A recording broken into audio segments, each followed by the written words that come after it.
샬롬 하베림 토라 포션 피크데이 물자 목록 모두 평안하십니까? 한 주를 시작하는 토라 포션 시간입니다. 이 시간 토라 포션을 시작하는 모든 분들께 하나님의 은총이 함께 하시길 축복하고 기도합니다. 아멘. 이번 주 토라 포션 이후 출애굽기 부분이 지나고 다음 주부터 레위기가 시작됩니다. 토라 포션을 시작하기에 앞서 지금까지 진행해 오며 읽으셨던 말씀들을 간단하게 떠올려 보세요. 많은 내용이 있었지만 무엇이 기억나시나요? 토라, 하프타라, 신약 중 계속 이어서 진행된 구약 토라 부분의 출애굽기와 하프타라의 열왕기상의 부분들이 기억나시나요? 아주 적은 일부분이 기억나시거나 사실 말로 말할 수 있을 정도로 명확하게 기억나는 것이 없을 것으로 생각됩니다. 만약 아니라면 정말로 축하드리고 자신의 기억력과 열심에 스스로 칭찬해 주셔도 좋을 듯 합니다. 그러나 기억나지 않고 무언가 느꼈던 것 같은 기억만이 남아있다고 해서 그것은 이상한 것이 아닙니다. 토라 포션은 본래 유대인들의 말씀 읽기 과정으로 구약 성서와 함께 그들의 반복되는 절기와 역사적 사건들이 연결되어 유대인들이 자신들의 민족이 걸어온 길과 함께 구약 토라를 익히고 기억하는 데 있어 큰 효과를 가져다 줍니다. 그러나 첫 시간에 말씀드린 대로 문화, 환경, 언어가 다른 대한민국 성도분들이 토라 포션을 읽고 그 내용이나 가르침을 바로바로 말로 꺼낼 수 있을 만큼 기억한다는 것은 기억력이 매우 좋은 특수한 사람이 아니고서야 불가능하다고 할 수 있습니다. 또한 토라 포션의 원래 종주국인 이스라엘과 유대인들은 말과 글을 이해할 수 있는 나이가 되자마자 바로 이런 토라 포션을 통해 생애 전반에 걸쳐 끊임없이 말씀 읽기와 해석, 토론을 반복합니다. 처음 시작에 지난번에부터 진행해온 부분을 떠올려보라는 말을 듣고 명확하게 기억나는 것이 없는 것과 그런 자신에 대해 약간의 실망이나 좌절을 느끼셨을 것이 걱정됩니다. 그러나 그런 생각을 하실 필요가 전혀 없음을 강조드리고 싶습니다.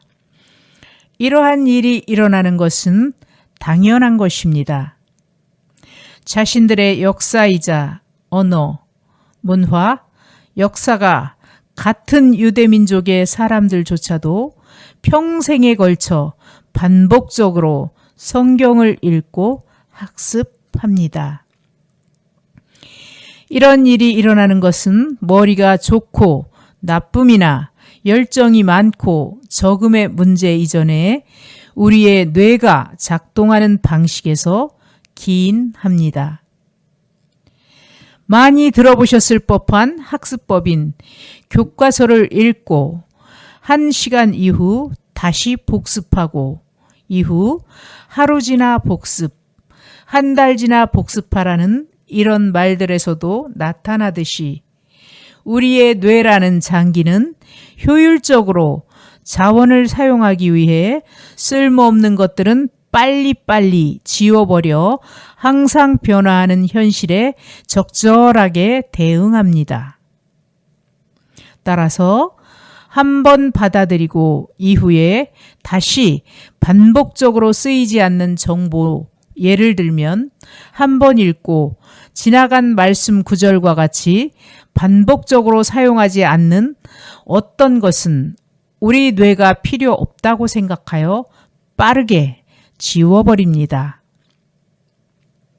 그러나 반대로 일정한 반복을 거쳐 뇌가 필수적인 정보로 판단되는 기억과 정보는 의식적인 기억을 넘어 몸이나 무의식적인 영역으로 옮겨져 시간이 지나도 사라지지 않고 심지어 의식이 불명확할 때에도 남아있게 됩니다. 우리를 창조하신 하나님께서도 이러한 사실을 잘 아시고 말씀에 자신이 지시하신 말씀들을 계속 배우고 가르칠 것을 지시하셨습니다. 그 어떤 누구보다도 사람을 만드신 이인 하나님이시기 때문에 주님은 우리 사람의 특성을 잘 아시고 오래 참으시고 기다려 주십니다. 우리는 이런 주님의 권고대로 말씀을 계속 배우고 나아가 자녀들에게 상세하게 가르쳐야 합니다. 또한 성경을 읽는다는 것은 단순히 어떤 내용을 눈으로 읽어 기억해 입 밖으로 말할 수 있는 것에 그치는 것이 아닙니다. 성경이 포함하고 있는 진리, 교훈들을 이해하고 그것을 활용하고 지켜서 세상의 빛과 소금이 되어 주님의 영광을 드높이는 계획이 저와 여러분 주님을 믿는 모든 성도들에게 태초부터 설계된 주님의 계획입니다. 어느 시대, 어느 나라, 누구에게나 그렇듯 지나가버린 옛날 기록들을 반복해서 읽는 것은 현재를 살아가는 우리에게는 어쩌면 무의미하고 어리석은 행위처럼 보일지도 모릅니다. 왜? 이미 끝나고 지나가버린 기록인 성경을 주님께서는 21세기인 지금 시대에도 같은 말씀으로 우리를 가르치시는 걸까요?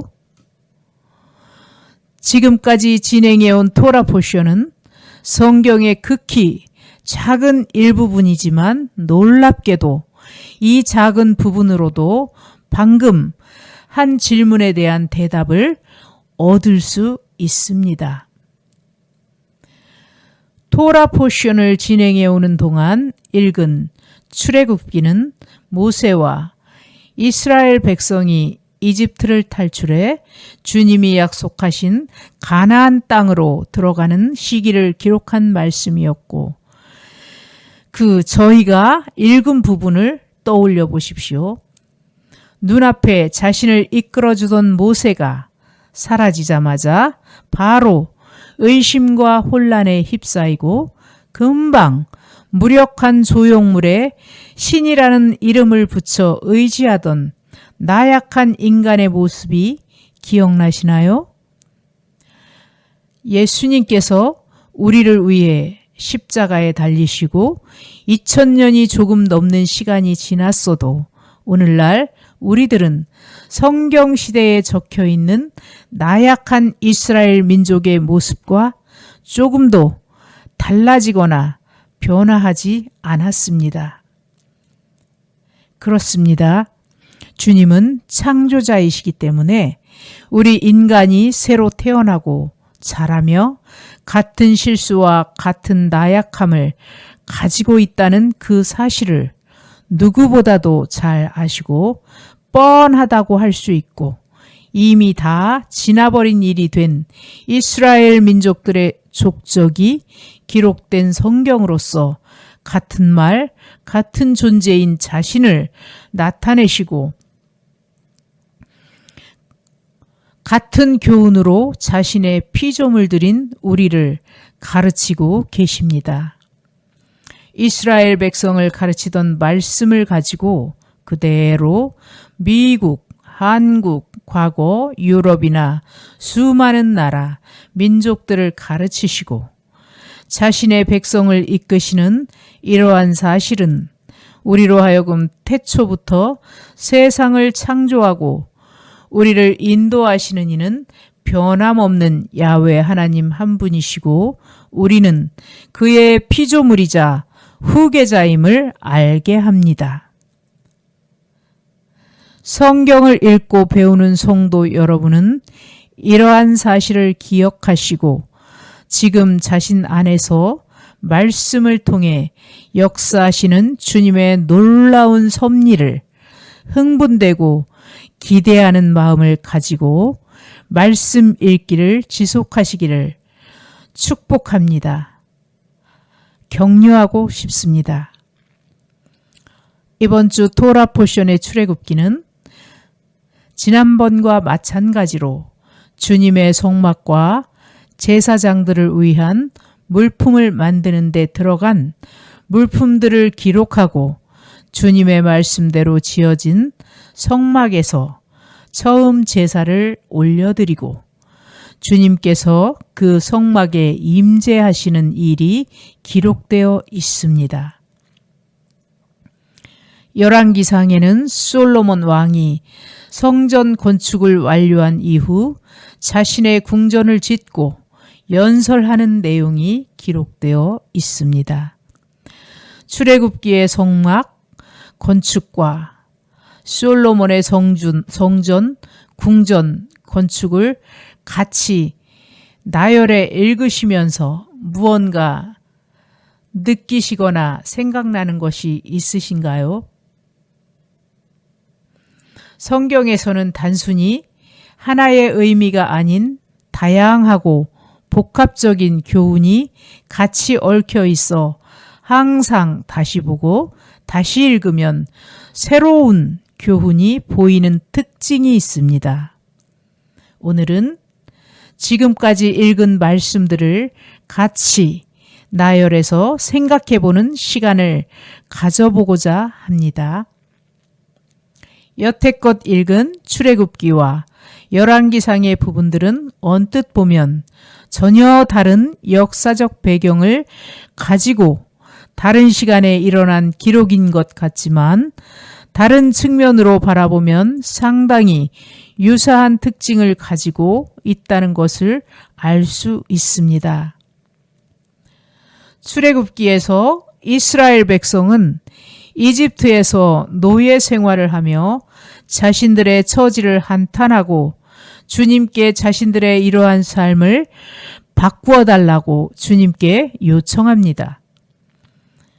열왕기서에서는 다른 외국들의 잦은 침범과 강해져가는 군사력들의 매력 혹은 공포를 느낀 이스라엘 백성이 왕, 군주를 주님께 요청합니다. 주님께서는 자신의 백성들의 요청을 들으시고 출애굽기에서는 인도자 모세를 세우시고 이스라엘 백성들의 요청을 이루어 주시는 계획을 하심과 동시에 이스라엘 백성들로 주님의 나라를 세우실 자신의 계획을 진행시키십니다. 열왕기서에서는 이미 왕으로 나라를 이끌고 계시는 하나님이 있음에도 강력한 인간 군주를 원하는 백성들에게 분노하시는 것이 아닌 차분하게 인간 군주를 세우게 되면 일어날 문제들과 일들을 설명하고 이스라엘 백성들을 설득하십니다. 그럼에도 군주를 원하는 이스라엘 백성들의 요청을 받아들이시며 자신이 보기에 적합한 인물들을 왕으로 세울 계획을 진행시키십니다. 하나님께서 세우신 인물들은 그럼에도 인간이기에 실수와 한계를 갖습니다. 모세는 젊은 날 자신의 혈기로 이집트 사람을 살인하고 늙어서는 주님의 명령에도 이집트의 왕 파라오에게 나가는 것을 겁내는 나약함을 지녔으며 이후 이스라엘 백성들의 우상 숭배에 주님께서 직접 보내주신 석판을 깨뜨리는 행위를 하기도 하는 인물입니다.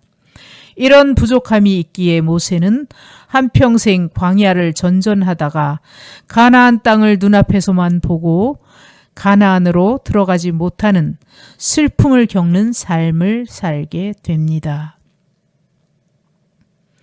열왕기서에 등장하는 사울, 다윗, 솔로몬은 각기 다른 죄를 짓지만 결국 같은 한계와 죄악을 공유하는 인물들입니다. 이스라엘은 결국 하나님의 선택된 민족이며 그들을 주관하시는 이는 이 세상의 창조주이신 하나님입니다. 이 사실은 왕이 될 당시에는 그들도 다른 백성들처럼 하나님이 자신 위에 계시고 있다는 것을 기억하고 있습니다.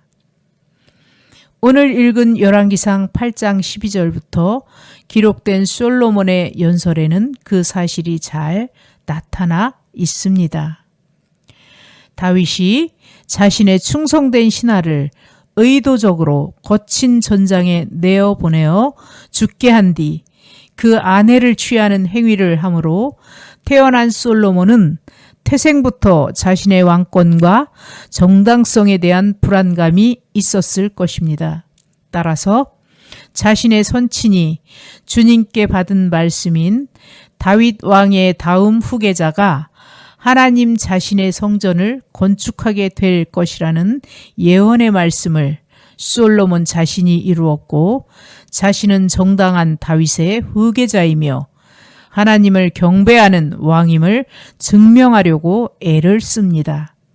이후 주님께서 솔로몬에게 나타나 지혜를 주신 다음인 열왕기상 9장에서 다시 한번 나타나시며 내가 만일 내 아버지 다윗이 행함같이 마음을 온전히 하고 바르게 하여 내 앞에서 행하며 내가 내게 명령한 대로 온갖 일에 순종하여 내 법도와 율례를 지키면 이라는 말씀을 다시 한번 일러주시며 솔로몬의 행위에 따라 축복이 될 수도 저주가 되기도 하는 말씀을 전해주십니다.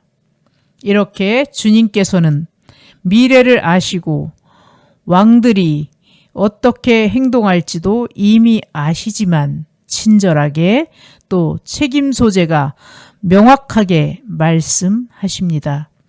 이렇게 주님께서는 미래를 아시고 왕들이 어떻게 행동할지도 이미 아시지만 친절하게 또 책임 소재가 명확하게 말씀하고 계십니다. 그러나 이런 주님의 주의에도 불구하고 3명의 왕은 외국과 전쟁을 하고 승리를 하면서 점점 많은 권세와 힘을 그들에게 주어짐에 따라 하나님께서 지켜보고 계신다는 사실을 망각하고 주님께서 명령하신 법보다 자신의 사리사욕, 자신의 판단대로 나라를 좌지우지하고 원하는 것을 얻는 데에 이용합니다. 솔로몬은 특히 주님께 받은 지혜를 통해 국가의 힘을 강하게 키워나가고 자신의 권세도 강화하지만 결국 이방 여자들과 우상들에게 숭배하는 나약함과 죄악을 짓게 됩니다. 이런 말씀들을 통해 우리가 얻을 수 있는 교훈들은 주님의 사랑과 축복을 받았다는 것이 반드시 죄악으로 가는 길을 막아주지 않는다는 것을 알 수 있습니다. 다시 한번 말씀드리지만 이런 말씀들을 통해 우리가 얻을 수 있는 교훈들은 주님의 사랑과 축복을 받았다는 것이 반드시 죄악으로 가는 길을 막아주지는 않는다는 것을 알 수 있습니다. 오히려 주님의 사랑과 은총을 많이 받을수록 많은 것을 알게 되고 많은 것을 다스림에 따라 교만함과 탐욕이 늘어 더 큰 죄악을 짓기도 한다는 사실을 성도 여러분은 명심하시길 바랍니다. 이러한 사실은 우리에게 한 발짝 더 나아가 구원과 천국에 이르는 일에 대해서 구원과 천국에 이르는 일에 대해서도 조그마한 단서를 제공해 줍니다. 우리는 흔히 주님을 시인하고 교회에서 목사나 성직자가 이제 구원받은 새 생명임을 확인, 약속받고 기뻐합니다.